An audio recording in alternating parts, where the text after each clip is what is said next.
বিজেপিত যোগদান কৰি সোমবাৰে নিশা গৃহ সমষ্টিত উপস্থিত ভূপেন ৰায় অগপৰ পৰা পদত্যাগ কৰি নিজৰ ঘৰখন এৰাৰ নিচিনা লাগিছে ভূপেন ৰায় সেয়ে মনত হেনো বহুত দুখ ভূপেন ৰায়ৰ অভয়াপুৰী সমষ্টি বিজেপিয়ে অসম গণ পৰিষদক এৰি নিদিয়ে বুলি শীৰ্ষ নেতৃত্বৰ পৰা আগতীয়াকৈ জানিব পাৰিছিল ভূপেন ৰায় সেয়ে অসম গণ পৰিষদ ত্যাগ কৰি বিজেপিত যোগদান কৰা বুলি স্বীকাৰ কৰিলে ভূপেন ৰায় ঘৰৰ পৰা যেতিয়া সেপাৰেট হ'বলগীয়া হয় তাৰমানে অসম গণ পৰিষদ দল এটা আঞ্চলিক ৰাজনৈতিক দল এই দলটোত মই দীৰ্ঘদিন ধৰি আছো আৰু সেই দলটো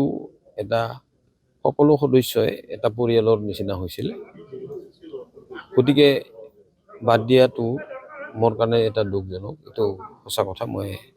অস্বীকাৰ নকৰোঁ বেয়া লাগিছে মনত দুখ লাগিছে তেখেতসকলৰ লগত মই কথা পাতিছিলোঁ পাতাৰ পিছত যেতিয়া মই দেখিলোঁ যে এই সমষ্টিটো মানে অসম গণ পৰিষদ দলৰ তৰফৰ পৰা অভয়াপুৰী সমষ্টি নিৰ্বাচন খেলিব পৰা নাযাব বুলি মই কিছু পৰিমাণে খাটাং হৈছোঁ আৰু ভাৰতীয় জনতা পাৰ্টিৰ ফালৰ পৰা খেলিব পৰা যাব বুলি মই এটা আশ্বাস পাইছোঁ সেইমতে আজি এই ব্যৱস্থালৈকে মই পৰিৱৰ্তিত কৰিছোঁ কিন্তু মই আশাবাদী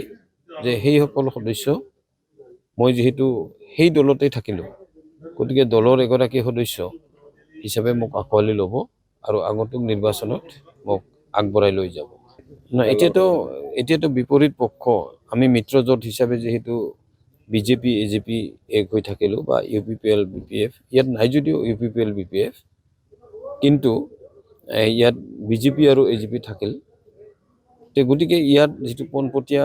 প্ৰতিদ্বন্দ্বিতা কংগ্ৰেছৰ লগতে হ'ব বা কংগ্ৰেছ মিত্ৰজোঁটৰ লগত হ'ব এটা ঘৰৰ